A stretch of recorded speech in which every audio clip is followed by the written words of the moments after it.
Pagdating ng Espiritu, itataguyod niya kayo sa tahanang itinuro ko.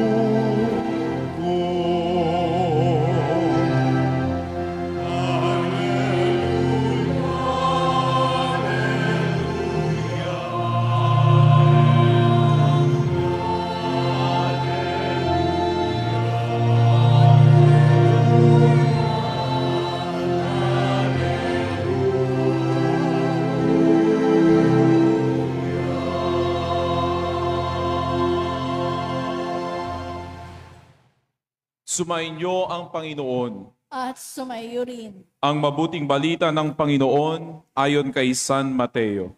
Papuri sa iyo, Panginoon.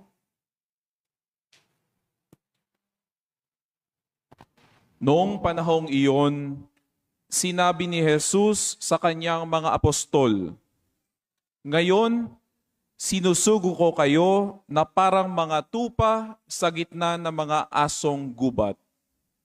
Maging matalino kayo gaya ng mga ahas at matapat gaya ng mga kalapati.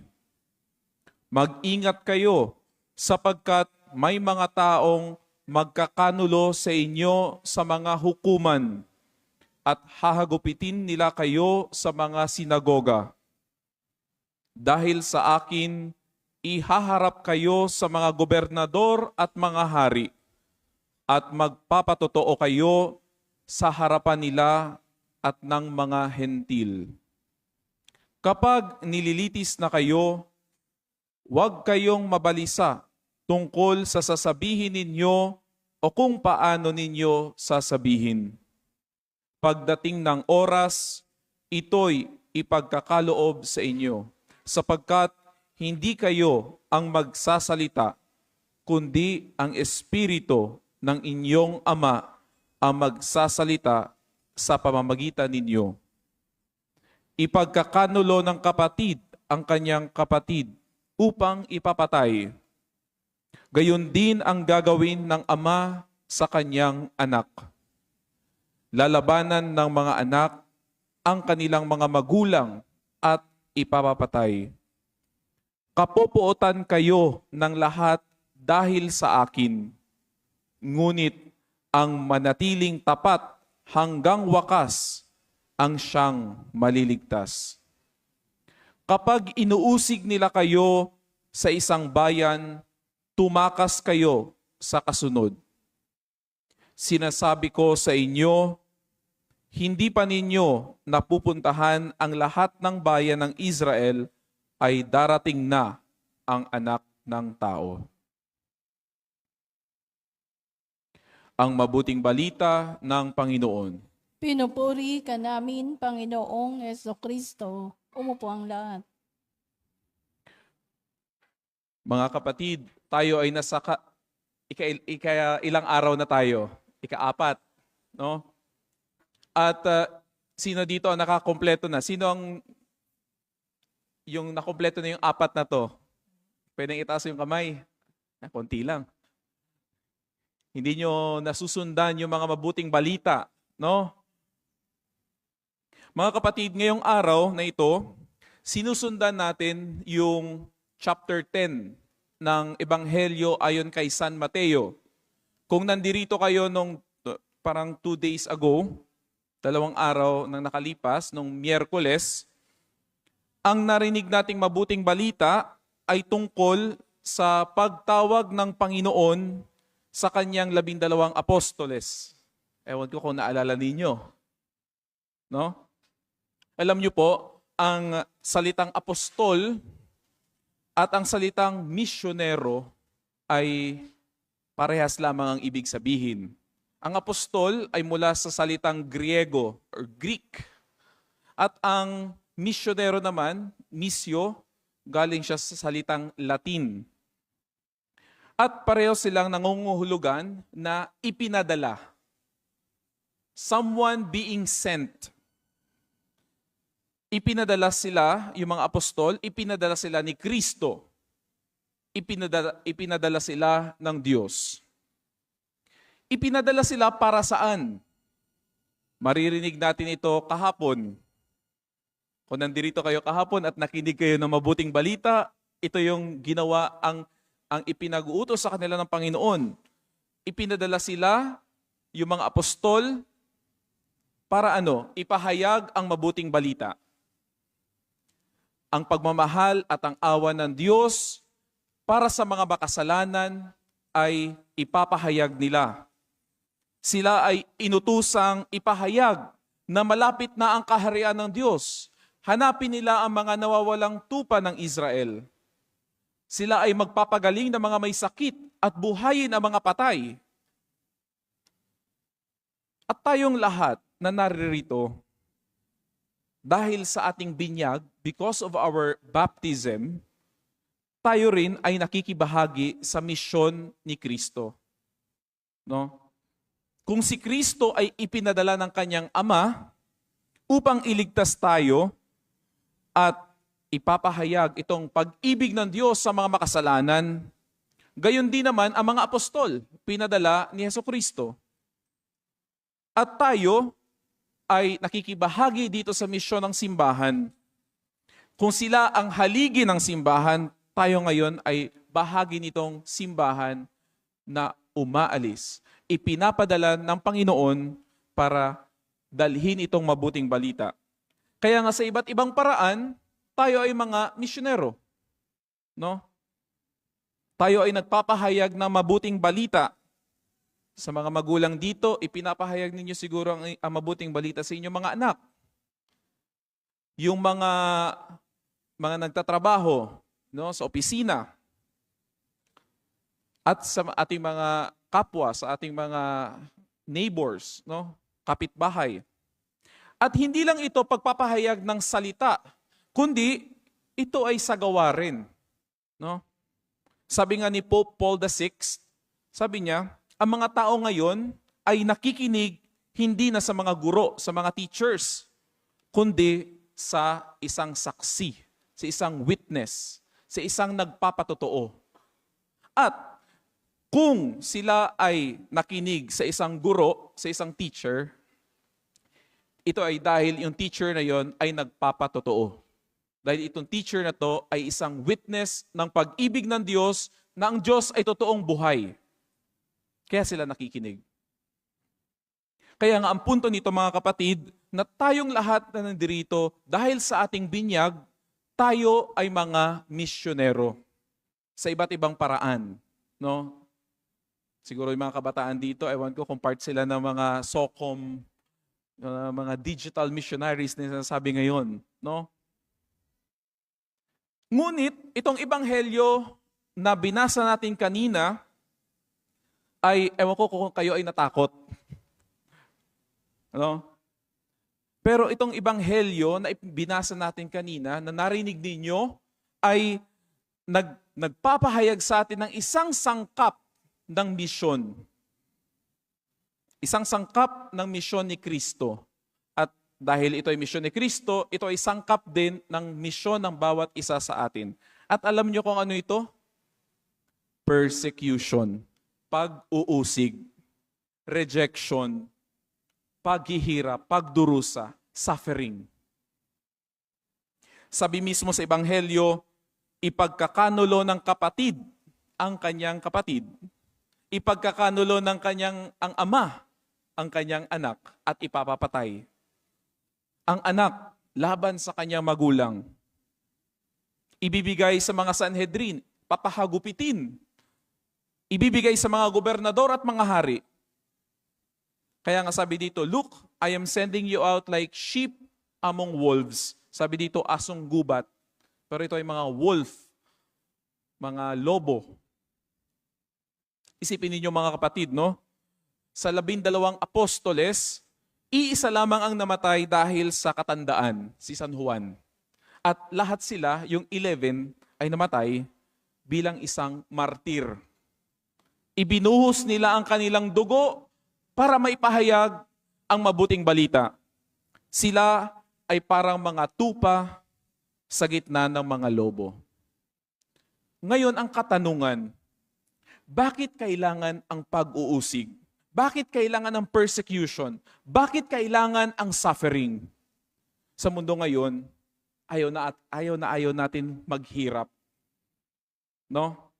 At minsan itong paghihirap natin ay walang kahulugan. Pero, importante ang pag-uusig para sa mga misyonero. Bakit? Sapagkat dito lumalago ang pananampalataya. Kapag walang hamon, kapag walang pag-uusig, ang pananampalataya ay nananatiling hilaw. Nananatiling, kumbaga, hindi siya luto. Hindi ito nahihinog. Kaya nga mga kapatid, kalimitan, ito yung ating ginagawa, mga compromise. Kalimitan sa gitna ng paghihirap, dahil ayaw natin sabihin yung katotohanan, dahil siguro kapag sabihin ko to, magagalit ito sa akin. No? Tayo ay tumitiklop. Tayo ay nagko-compromise. Marahil, dahil sa pressure siguro sa opisina, or takot tayong masira ang mga samahan, tayo ay makikisama na lang. Makikisama na lang tayo. Kahit alam natin na mali. No? Nananatili tayong bulag at bingi. Nagbibingi-bingihan tayo. Nagbubulag-bulagan tayo sa katotohanan para lang manatili ang kapayapaan. Para hindi tayo mag-away, sige, hindi ko na sabihin sa yung katotohanan. At mananatili tayong, kumbaga, magkaaway pero silent lang. Bakit? Dahil ayaw natin ng pag-uusig. Pag-uusig dahil sa pagpapahayag ng mabuting balita para sa katotohanan. Bakit natin ito ginagawa? Sapagkat tayo ay takot mamatay. Sabi sa kung babasahin nyo yung Biblia, sa sulat sa mga Hebreo, sabi doon na tayo ay inaalipin ng demonyo, saan? Sa pamamagitan ng takot sa kamatayan. The fear of death, the fear of suffering, the fear of persecution, takot sa pag-uusig.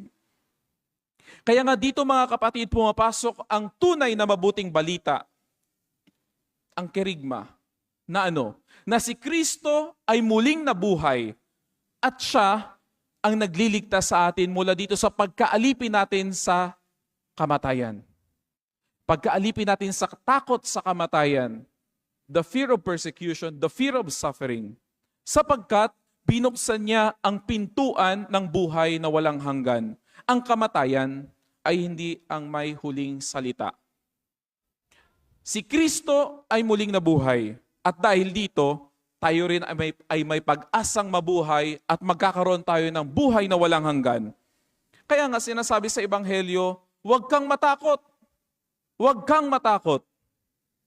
Hindi tayo iniwan ni Kristo na mag-isa sa harap ng pag-uusig, sa harap ng kamatayan.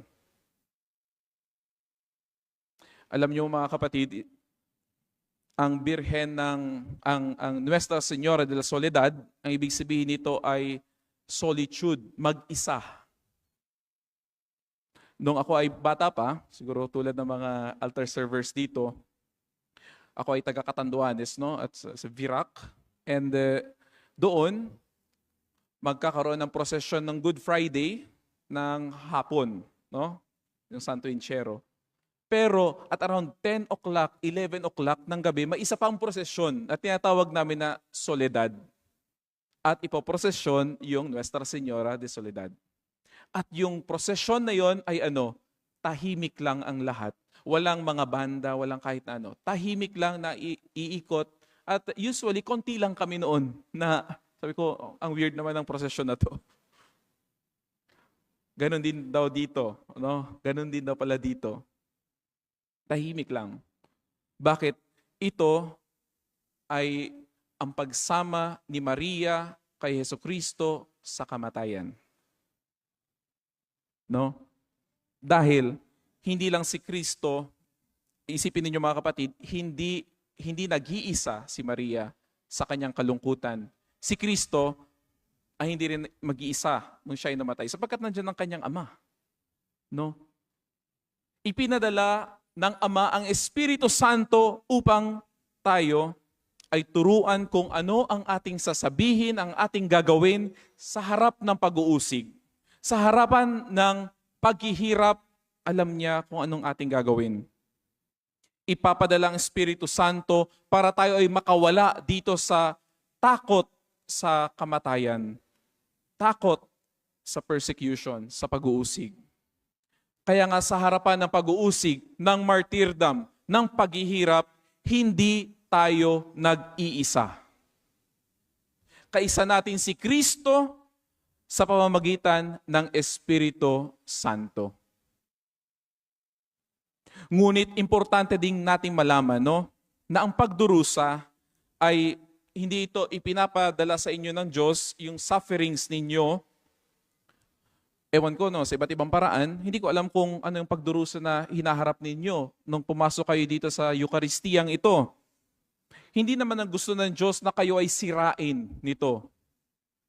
Siguro nakatanggap kayo ng balita na kayo ay may sakit, na may terminal cancer na kayo or what. No? Kayo bumagsak sa isang exam. Ewan ko, no? Hindi ito dumarating para kayo ay sirain. Hindi niya gustong ikaw ay maghirap habang buhay. Binigyan ka ng sakit na dapat mong tiisin na parang walang kahulugan, kundi para iligtas ka at palayain ka dumarating itong mga paghihirap at pag-uusig. Naalala ko, nung ako ay isang seminarista pa lamang, may pagkakataon akong umikot sa hospital ng San Lazaro. No? Sa San Lazaro Hospital. Kasama ko noon yung chaplain doon, si Father Raul. At sabi niya sa akin, sige, ikaw ang magpahayag ng mabuting balita sa mga may sakit. At ako naman yung mag-anoint.